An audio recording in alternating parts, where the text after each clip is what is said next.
Muito bem, chegamos agora ao fator número 3, comunicação clara. Esse é um fator crucial.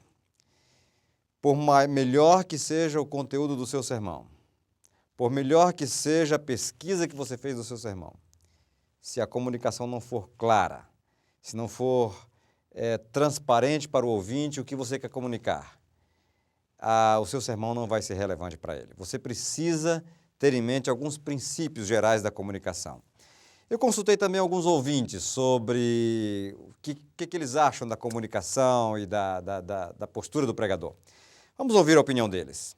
O jovem hoje, ele se identifica através do visual.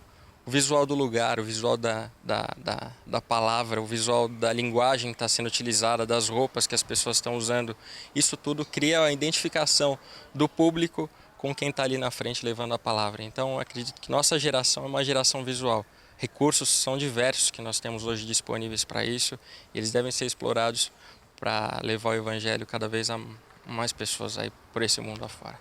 O fundamental é a linguagem. Não adianta nós pensarmos em falar para jovens utilizando metodologia de adultos, de idosos ou de crianças. Um detalhe que a gente observa é que as pessoas de hoje esperam comunicação mais visual. A maioria, especialmente a área mais jovem, o ouvinte mais atual, ele está habituado à TV, ao videogame, à tela do computador.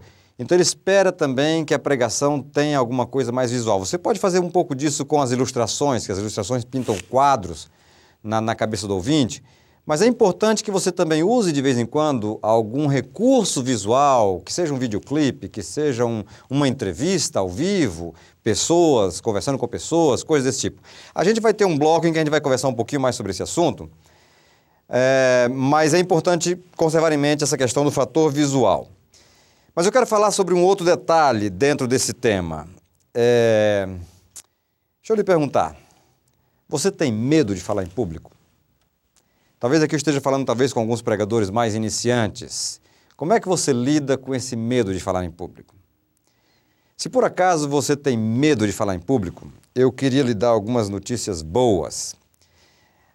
E uma delas é que falar em público, segundo alguém teve a curiosidade de fazer uma estatística e uma pesquisa universal, e chegou à conclusão de que falar em público é o maior medo da humanidade. Portanto, você está em boa companhia. Aliás, eu tenho aqui a listinha dos maiores medos da humanidade, só para ilustrar. Veja bem, 41% da humanidade tem medo de falar em público. Então você não está sozinho. Os próximos medos são os seguintes: medo de altura.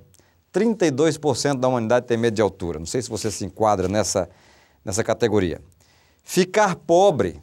22% da humanidade tem medo de ficar pobre.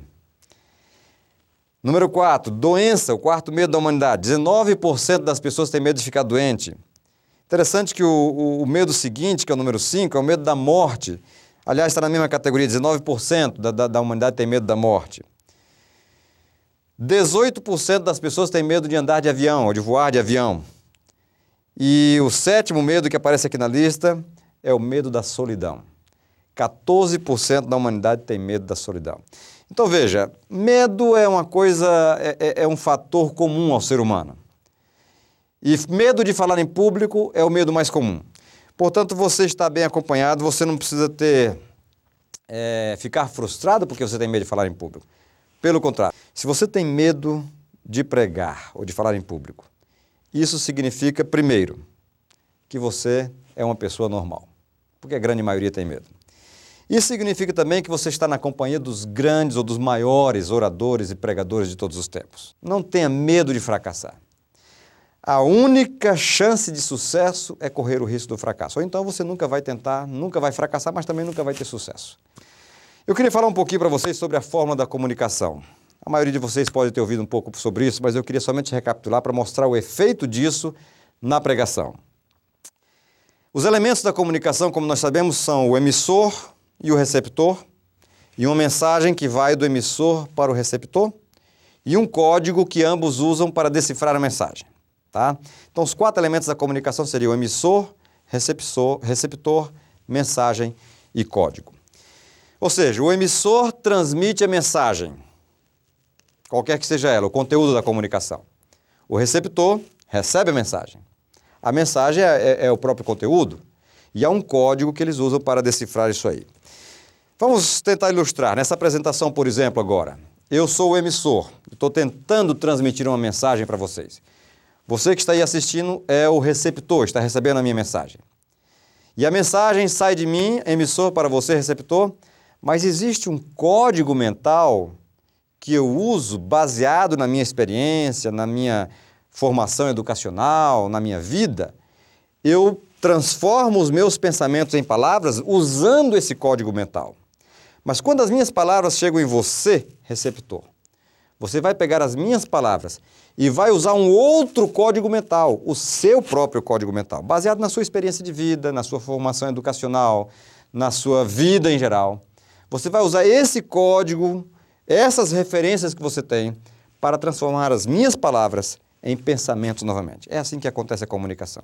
E é por isso que acontecem tantos ruídos de comunicação, como chamam os técnicos, né? E tanta má comunicação, tantos problemas de comunicação.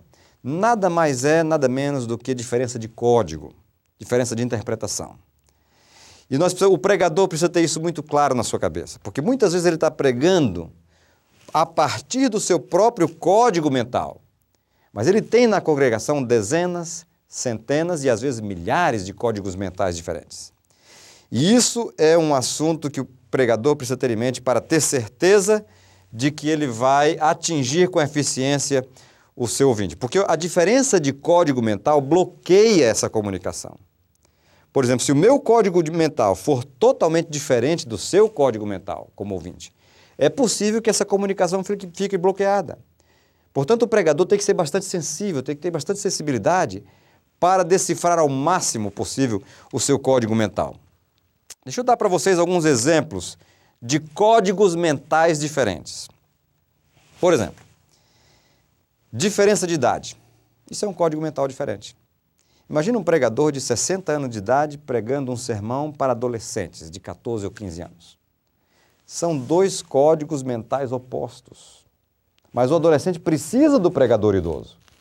Portanto, você, pregador, tem que se esforçar ao máximo para entender o código mental do seu ouvinte, para chegar a descer ao nível ou subir ao nível desse código mental do seu ouvinte. Outro exemplo de diferença de código, diferenças culturais, por exemplo. Pessoas que vivem numa cultura diferente de um país, ouvindo uma mensagem baseada ou a partir de uma cultura de outro país. Eu me lembro de um exemplo interessante. Um professor meu na universidade, em certa ocasião, contou um exemplo em que ele foi traduzir. Ele era peruano e originário lá das montanhas do Peru, dos Andes, né? E ele, então, foi, certa ocasião, traduzir um sermão de um pregador norte-americano para os índios do altiplano peruano.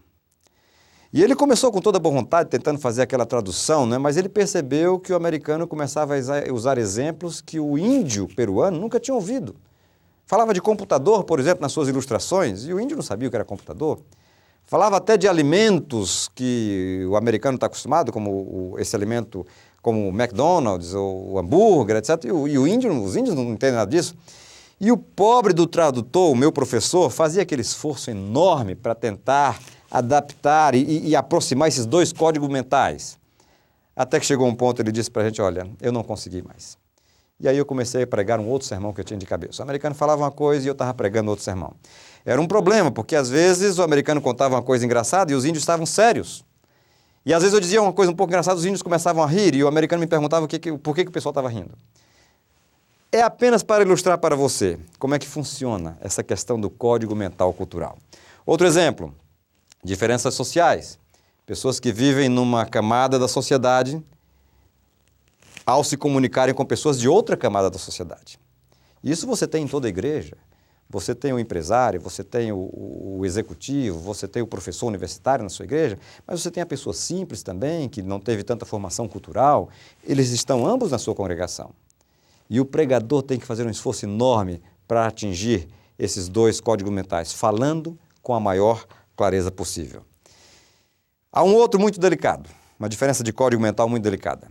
Diferença de sexos. É muito comum os pregadores que, enfim, pelo menos na nossa cultura, na maioria são homens, né? Pregaram um sermão tentando falar do estilo de vida das mulheres, por exemplo. Cuidado, essa é uma área delicada. O seu código mental, o código mental masculino é totalmente diferente do código mental feminino. E muitas vezes esse bloqueio na comunicação tem causado problemas sérios na comunicação da mensagem bíblica. É preciso, portanto, ter bastante cuidado e sensibilidade para lidar com essa diferença de código mental. Vou dar alguns exemplos aqui. Quando um intelectual prega para camponeses, por exemplo, um filósofo, pega um filósofo, professor da USP, por exemplo, para falar lá para pessoas simples do campo. Ele vai ter dificuldade, ele tem que fazer um esforço enorme para entrar na linguagem da agricultura, ou da lavoura, da vida simples do campo. São diferenças de códigos mentais. Quando uma pessoa tradicional prega para adolescentes, já mencionei um pouco isso aí, quando, no caso dos sexos, quando o homem prega para o sexo feminino. E um outro que eu queria chamar a sua atenção, pregador. Quando um cristão prega para não cristãos, por exemplo. Quando um evangélico prega para católicos, por exemplo.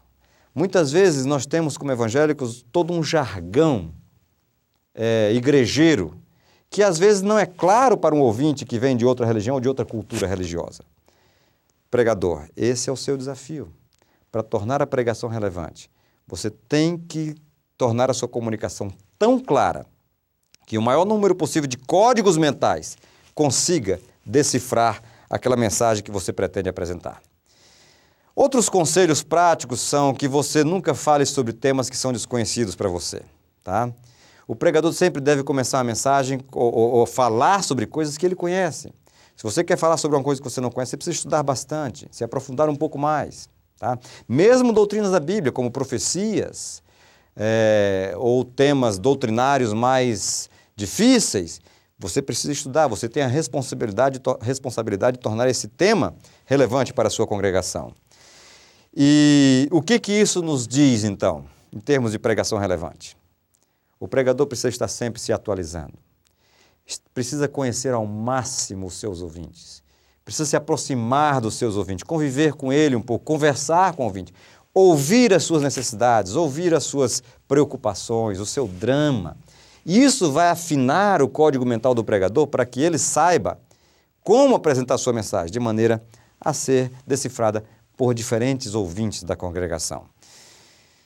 Talvez o exemplo mais claro de código mental ou de adaptação ao código mental dos ouvintes seja Jesus Cristo, que estava sempre se adaptando ao código mental dos seus ouvintes. Ele estava sempre falando, aliás, ele falava no código mental do ouvinte, ele falava da ovelha, ele falava do lírio do campo, dos passarinhos, das pedras, das sementes. Ele estava sempre usando o código mental dos ouvintes. Foi por isso que Jesus Cristo encarnou, para vir à humanidade. Jesus Cristo poderia tentar, ou melhor, ele não tentou salvar a humanidade sem se tornar um ser humano, porque ele queria falar no código mental do ouvinte. E é isso que você precisa fazer, pregador.